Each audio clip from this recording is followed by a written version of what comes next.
What happens when a prince who's used to controlling the narrative sits across from a host who refuses to be intimidated? What happens when polished media training crashes into a lawyer-trained cross-examiner with a live audience watching every second? This isn't a royal puff piece. This is the night Prince Harry walked onto the Megyn Kelly Show, expecting another platform, and walked out in fury instead. The studio of the Megyn Kelly Show was colder than it looked on TV. Bright, clean light washed over the set, reflecting off the sleek desk, the blue panels, the giant video wall pulsing with the show's logo. Behind the cameras, a small live audience rustled in their seats, whispering to each other, as staff made last-second adjustments. In the center of it all sat Megyn Kelly. She was calm, composed, perfectly still, except for the pen in her hand tapping lightly against a stack of notes. Years in courtrooms and newsrooms had carved a certain poise into her posture.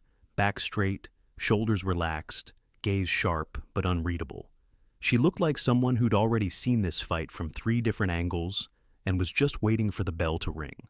Across from her, Prince Harry slouched into his chair. He wore a navy jacket over a white shirt, collar slightly open, jaw clenched, expression halfway between boredom and irritation. As if this was just another tedious obligation in a life filled with people who didn't get him. He adjusted his lapel microphone like it was an inconvenience rather than a favor. The floor manager counted down with raised fingers. 3, 2, 1. The red light on the main camera snapped on. "Good evening and welcome to the Megyn Kelly Show," Megyn said, voice smooth, professional. "Tonight we're joined by a man who needs no introduction, Prince Harry, Duke of Sussex." The words hung in the air for a beat. Applause followed, polite but cautious, as if the audience wasn't sure which version of him they were about to meet. Megyn turned to him with a courteous smile. "Harry, thank you for being here." He gave a small nod, not bothering to match the warmth in her tone. "Well," he said, voice edged with dry sarcasm, "apparently I'm the world's favorite topic. Might as well show up once in a while to correct the record." A few people in the audience chuckled awkwardly. Megyn's smile didn't flicker. "Well, we're glad you chose to correct it here," she replied evenly. "You've been very visible the last few years. Books, documentaries, interviews. A lot of people feel they know your story. Tonight, I'd like to go deeper than headlines." Harry smirked, shifting back in his chair. "You mean deeper than the narrative you and your colleagues like to push?" Megyn let that pass with a small nod. "Let's start with something simple," she said. "How are you? Not as a royal, not as a public figure, just as Harry, the person. How is life right now?" He sighed as if the question were unimaginably tedious. "Life is tolerable," he said. "Quieter than the circus I left behind, noisier than I'd like because people like you keep dragging me into conversations I didn't ask for." Megyn's brows lifted just a fraction. "Well, to be fair, you did agree to this interview." "No," Harry corrected sharply. "My team agreed to give you a chance. There's a difference." The tone landed like a slap. The audience shifted in their seats. You could feel the tension ripple outward. Megyn's voice stayed steady. "Understood," she said. "Then let's earn that chance. You've spoken often about breaking away from what you've called a toxic institution. Looking back now, do you feel freer, happier, or is there a part of you that still misses the structure of royal life?" Harry huffed out a joyless laugh. "Do I miss being told what to wear, what to say, where to stand, how to grieve?" he asked. "No, I don't miss the costume party. I don't miss being a prop in someone else's photo op." "Not at all?" Megyn pressed gently. "There's nothing you miss? The sense of service? The connection to your country?" He looked at her like she'd just said something stupid. "Service isn't exclusive to palaces and parades," he replied. "I can serve people without bowing to an old building and pretending it has feelings. America understands that. That's why I'm here." The contempt in the last sentence wasn't subtle. A couple of audience members frowned. One woman in the second row shook her head slowly. Megyn's pen tapped once against her notes. "Let's talk about your mother," she said softly. The air in the room seemed to tighten instantly. "Princess Diana remains a powerful figure around the world. You've spoken about her publicly many times. When you look at your life now, do you feel you're living in a way she'd recognize or approve of?" Harry's jaw flexed. My mother would understand better than anyone why I left, he said. She knew what it was like to be trapped, to be devoured by the press. Frankly, I think she'd be disgusted by how people like you still try to use her name for ratings. The last line landed like a punch. Meghan's expression didn't change, but something in her eyes sharpened. I'm not using her name for ratings, she answered calmly. I'm asking about her because you've made her central to your story. She's in your book, in your interviews, in your documentaries. So, I think it's fair to ask what she'd think about the man you've become. Harry's lips curled. What she'd think, he repeated slowly. Right. Another journalist pretending to be her spokesperson. You didn't know her. You didn't know what she suffered. So, forgive me if I don't find your concern particularly authentic. The word dripped sarcasm. There was a quiet, uncomfortable murmur from the audience. Meghan folded her hands together atop her notes, giving herself a heartbeat to breathe. I don't claim to have known her, she said, but millions of people felt connected to her, and many of them are watching tonight. They've watched you too. Some sympathize deeply. Others feel you've turned pain into a brand. Do you understand that criticism? Harry's eyes flashed. I understand that people are more comfortable when trauma stays tidy and silent, he shot back. They want my mother to be a poster on their wall, not a human being. They want me grateful and quiet. I'm not interested in making them comfortable. Meghan nodded once. Is that why you keep speaking out? Because you're not interested in their comfort? Or because you're not done being heard? He leaned forward, irritation sharpening his features. I speak out because no one listened when it mattered, he said. Now they have to. That's the difference. I finally have the power to decide when and how my story is told. And the money, Meghan added lightly, almost as an afterthought. Book deals, streaming projects, paid interviews. A lot of people see your story as extremely profitable. A small smirk tugged at Harry's mouth. Oh, there it is, he said. The jealousy, the how dare you profit from your life angle. Tell me, Meghan, do you donate your salary to charity? Or is it only royals who aren't allowed to be paid for their trauma? The audience reacted with a mix of soft gasps and uneasy laughter. Meghan inhaled slowly through her nose, counting a beat before responding. This isn't about jealousy, she replied. It's about consistency. You've said you wanted privacy, yet you've repeatedly put your life on global display, on your terms. That's not illegal or immoral, but it does raise questions. And you think you're the one to ask them, Harry muttered. Of course you do. Her eyes narrowed a millimeter, though her voice remained composed. It's my job to ask, she said simply. And tonight, you agreed to answer. He tilted his head, assessing her like an opponent across a chessboard. We'll see, he said. The tension between them had settled into something almost tangible now, like two magnets held close, poles resisting, invisible force vibrating between them. The crew could feel it, the audience could feel it. Somewhere in the control room, a producer mouthed, "Oh, wow." Meghan flipped to the next page of her notes. All right, she continued, let's talk about your brother. You and Prince William were once seen as inseparable. You described him as your beloved brother, and also as someone you've physically fought with. Where does that relationship stand today? Harry's expression hardened into something colder. Where it stands, he said slowly, is none of your business. Harry, you wrote about those conflicts in your book, Meghan reminded him. You made them public. The moment you did that, they became fair questions. Yes, and you bought the book, he snapped. Congratulations, you're welcome. But I don't owe you live updates on my family text messages just because you got a book club discount. The audience reacted again, this time with more murmur than laughter. The arrogance in his tone had crossed an invisible line. Meghan's patience held, but just barely. I'm not asking for text messages, she said. I'm asking if there's any hope of reconciliation. Many people who come from fractured families are watching. They're wondering if two brothers, after everything, can find their way back to each other.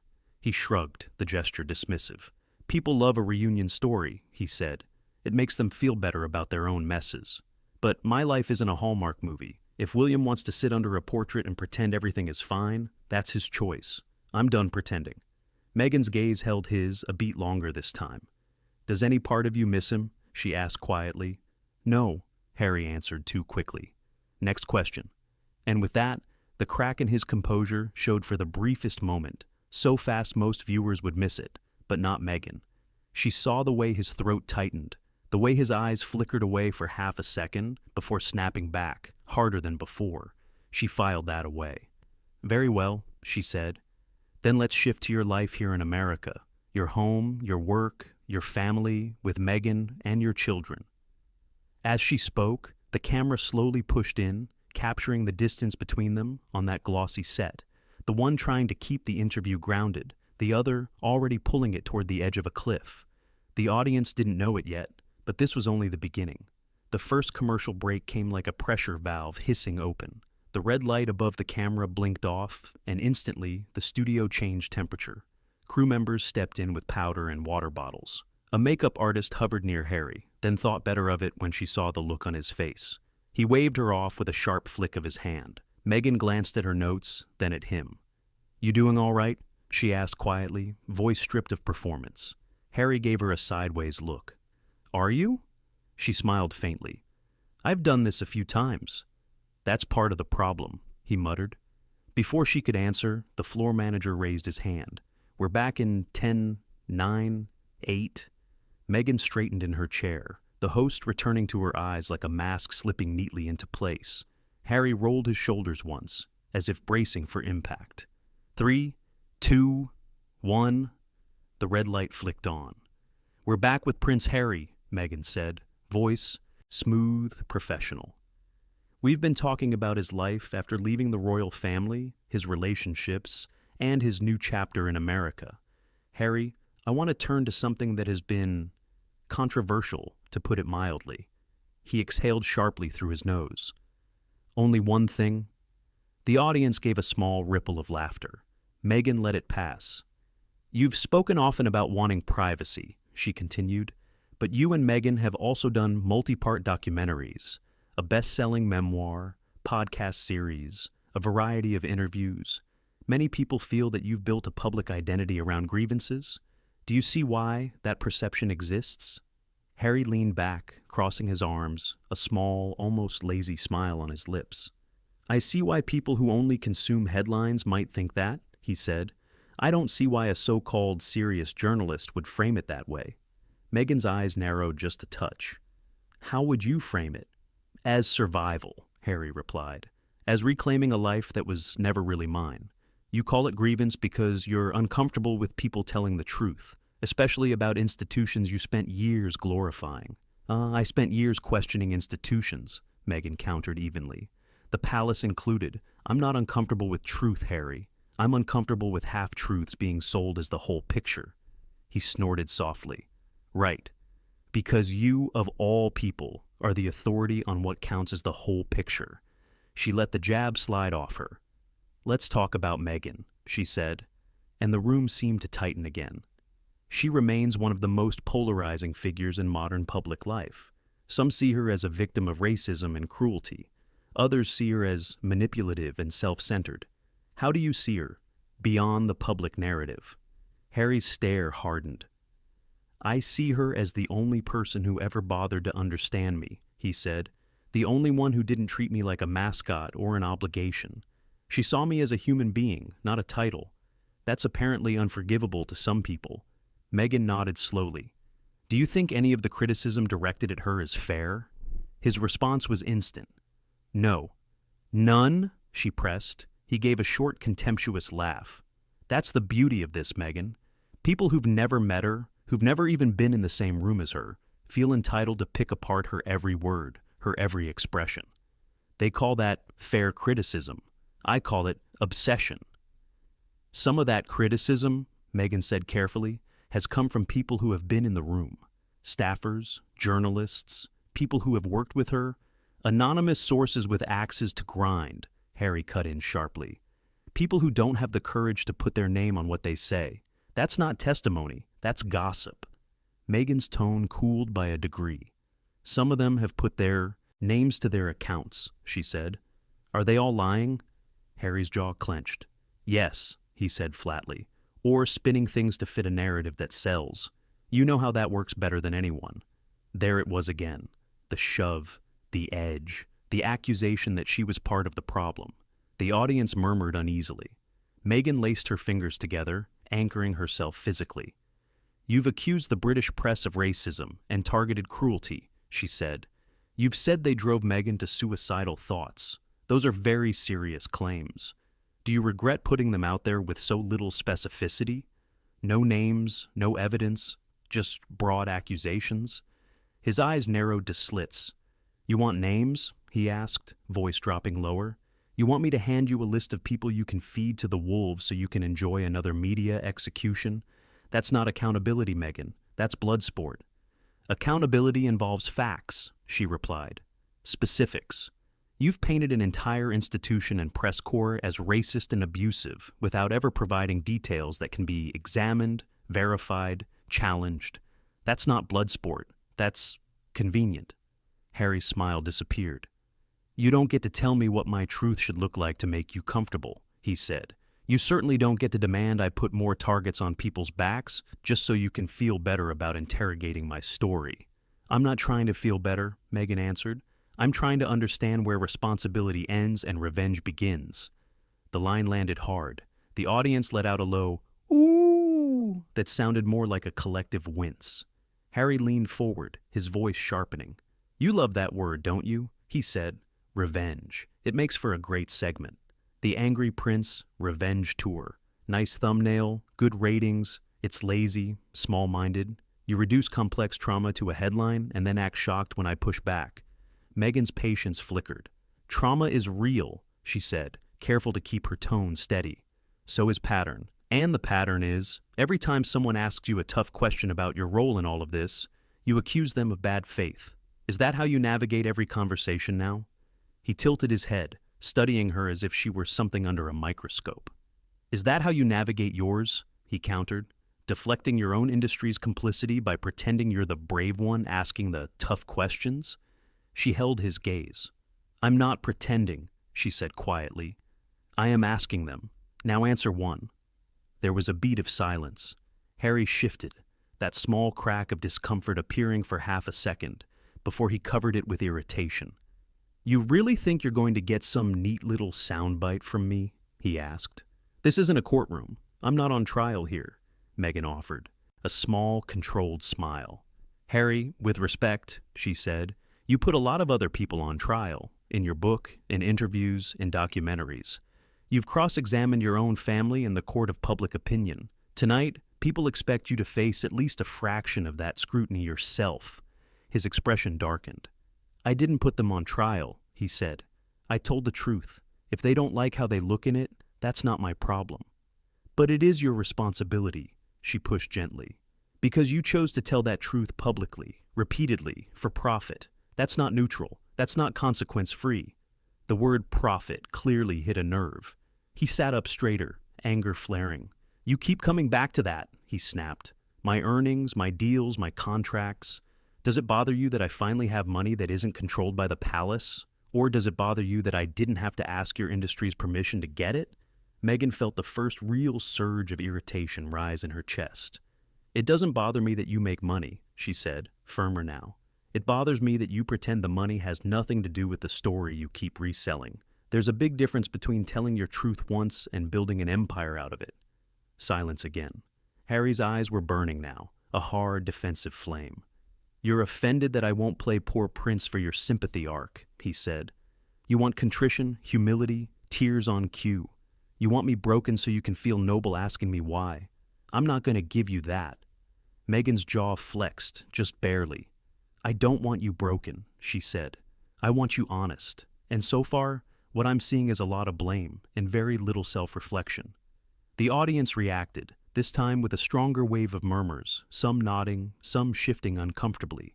The camera cut briefly to a wide shot, Harry leaning forward, jaw set, body coiled.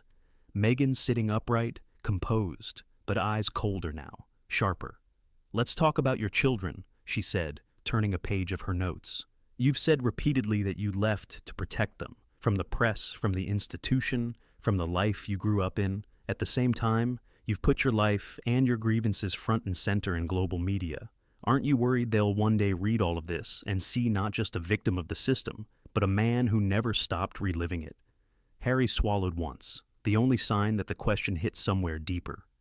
"My children will one day understand why I did what I did," he said slowly. "They'll know I fought for them, not for some museum of a monarchy. They'll know I didn't let people like you define our story." Megyn looked at him carefully.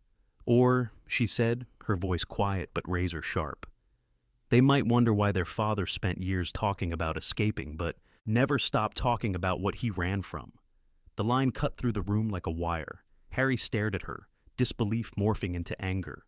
"You really are something?" he said. "You sit there acting civilized while you twist every word into an accusation. Tell me, Megyn, is there a version of this conversation where you don't assume the worst of me?" She didn't blink. "Yes," she said. "It starts when you stop assuming you're the only injured party in every room you walk into." For the first time, a faint, almost imperceptible ripple of applause moved through the audience. Not loud, not explosive, but enough to make Harry's head turn slightly, enough to feed the growing crack in his composure. His smile returned, but now it was colder, meaner. "So, that's what this is," he said softly. "You want to be the one who finally puts me in my place, the woman who stood up to the spoiled prince. That'll play well on social media, won't it?" Megyn's lips parted just a fraction, then closed again. She sat back, folding her arms loosely, not defensive, but anchored. "This isn't about putting you in your place," she said. "It's about reminding you that in this chair, on this show, you're not above being questioned, title or no title." Harry's fingers tapped once against the armrest. "Maybe you forgot," he said, "but I didn't come here to be cross-examined like some criminal. I came here because my team thought you might handle this with an ounce of respect." "And I have," Megyn replied, her tone controlled but colder now. "I've called you by your name and title. I've let you finish your answers. I've not shouted, insulted, or mocked you. If that's your bar for disrespect, then maybe the real issue isn't the questions. It's the mirror they hold up." That landed, hard. The air felt charged, crackling with an argument still pretending to be an interview. The floor manager made a small circling gesture with his hand. They had to cut to break soon. Megyn glanced at the clock, then back at Harry. "After the break," she said, almost daring him, "we're going to talk about your public image here in America, how it's changed, and whether the world still sees you as the wounded prince, or something very different. Stay with us."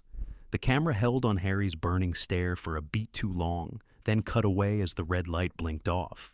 For a moment, the only sound in the studio was the quick exhale of a producer who realized they were standing in the middle of a controlled explosion that was getting less controlled by the minute. The break ended with tension so thick it felt like the studio lights were pushing it downward like a weight. Crew members whispered in corners. A producer mouthed to another, "This is going off the rails." But the cameras didn't care. The red light blinked back on, and silence snapped into place like a closing trap. Megyn Kelly straightened her cards, exhaled once, and gave her signature on-air smile, thin, professional, controlled. Harry sat stiffly, chin lifted, as though the chair beneath him was beneath him. "Welcome back," Megyn said smoothly. "We're here with Prince Harry, continuing a conversation that has taken some unexpected turns." Harry scoffed audibly into the microphone. Megyn ignored it. "I want to talk now," she continued, "about the public reaction to your interviews, the documentaries, the memoir. Many feel you've crossed the line from whistleblower to, well, constant critic. Some even say you've built a brand on resentment. How do you respond to that?" Harry gave her a gaze so condescending it almost belonged in a palace painting. "How adorable," he said. "The American media pretending to care about public sentiment. You all thrive on resentment. Outrage keeps your lights on." Megyn leaned back slightly, letting him speak. "You're deflecting, Harry," she said calmly. "I asked how you respond." He shrugged. "I don't. People will think whatever they want. They always have." "Do you ever worry," Megyn asked gently, "that maybe, just maybe, the issue isn't everyone else?" Harry stared at her, jaw twitching. "Why? Because I'm not groveling the way you want? Because I'm not falling to pieces on cue?" "No," Megyn said with deliberate softness. "Because every narrative you tell has the same villain, and the same hero." Harry leaned forward, voice sharp. "I am the hero of my story, Isn't that what all your self-help books tell people? Find your voice, live your truth, break toxic cycles. But when I do it, suddenly it's inconvenient. You're not being criticized for finding your voice, Megyn replied. You're being criticized because your voice only goes one direction. Outward, never inward. Harry gave a tight, mocking smile. Oh, is this the part where you psychoanalyze me? He mocked. On daytime TV? This isn't psychoanalysis, she said. It's journalism. No, Harry snapped. It's spectacle. And you're loving every second because you finally got your handsome villain. Megyn blinked once, slowly, as if absorbing the hit but refusing to bleed. All right, she said evenly. Then let me ask a question that a lot of people have wondered about. Harry rolled his eyes dramatically. She ignored it. Your book, she said. You described intimate fights with your brother, private conversations with your father, even tension with Catherine. Did you ever stop and ask yourself, is this mine to tell? Harry stiffened. It became mine, he said sharply. The moment they fed lies about me to the press, they forfeited their privacy when they used it as a weapon. Megyn nodded. And this is your counterattack? Harry smirked. I don't attack. I correct. But you wrote about things no one can verify, she pressed. Disagreements behind closed doors, moments no one else witnessed. How do we know your truth isn't also a weapon? Harry scoffed loudly. Because unlike them, I have no reason to lie. Megyn lifted a brow. That's quite a claim. It's a fact, Harry insisted. It's an opinion, she corrected gently. His jaw clenched. You know what? He snapped. You're just like them. You pretend to be impartial, but your questions aren't neutral. This entire interview was designed to trap me. Megyn's voice stayed low, calm, steady. No, Harry. It was designed to understand you, but you keep turning every question into an attack. Harry pointed at her, jabbing the air with frustration. You want me to sit here and take a beating so you can look like the fair, fearless host. But this isn't bravery, it's opportunism. You're not interested in the truth. You're interested in a viral moment. Megyn's eyes chilled instantly. And what are you interested in? She asked. Because from where I'm sitting, it looks like you came here to fight. Harry laughed, coldly. Maybe fighting is all I've ever had. Or maybe, she said softly, it's all you choose. That struck him like a stone. His nostrils flared, his fists tightened. You don't know me, he muttered. Then let me, Megyn said, voice firming. Let me ask the questions you keep dodging. Do you regret any of it? Burning bridges, exposing family arguments, portraying yourself as the eternal victim? Do you regret any part of that? Harry glared. No. Megyn inhaled, then set her cards down, slowly, deliberately. Then we can't continue. Harry blinked. What? She sat up straighter. I can't interview someone who refuses to be interviewed, Megyn said. Who insults every question, dismisses every perspective, and treats accountability like an attack. Harry's face flushed with anger. Oh, I see, he hissed. You can dish it out, but you can't take it. No, Megyn said, voice calm but icy. I can take it. I've taken worse from tougher people than you. But what I won't do is sit here while you sneer at every question, like you're above being asked them. Harry stood abruptly. Megyn didn't flinch. This isn't Buckingham Palace, she said. And you're not a prince in this studio. You're a guest. And right now, you're a disrespectful one. The audience gasped. Harry's voice rose. You can't talk to me like that. Megyn lifted her chin. I just did. Harry sputtered, furious. This is ridiculous. I don't have to stay here. You don't, Megyn cut in, her tone final. In fact, don't. We're done. The studio fell into shocked silence. Harry's mouth opened, then closed. His eyes glittered with disbelief and humiliation. You're kicking me out? He demanded. Megyn didn't blink. Yes, she said simply. You can leave. The cameras caught every fraction of the moment. Harry's outrage, Megyn's composure, the audience frozen. Harry yanked off the mic pack, tossed it onto the chair, and stormed off stage. A producer dodged out of his way. The exit door slammed so loudly it echoed. Megyn exhaled once, composed herself, and turned to the camera. Well, she said quietly, that concludes our conversation. A stunned ripple moved across the studio. She continued, "I believe in tough questions, honest answers, and mutual respect. Today, only one of those was present. Thank you to those watching. We'll be back after the break." The screen faded, leaving America gasping at yet another royal meltdown on live TV. Harry had done it again, and this time, Megyn Kelly was the one who shut the door behind him. If this explosive interview kept you on the edge of your seat, trust me, even bigger showdowns are on the way. Make sure to hit that like button, subscribe to the channel, and turn on notifications so you never miss the next shocking moment.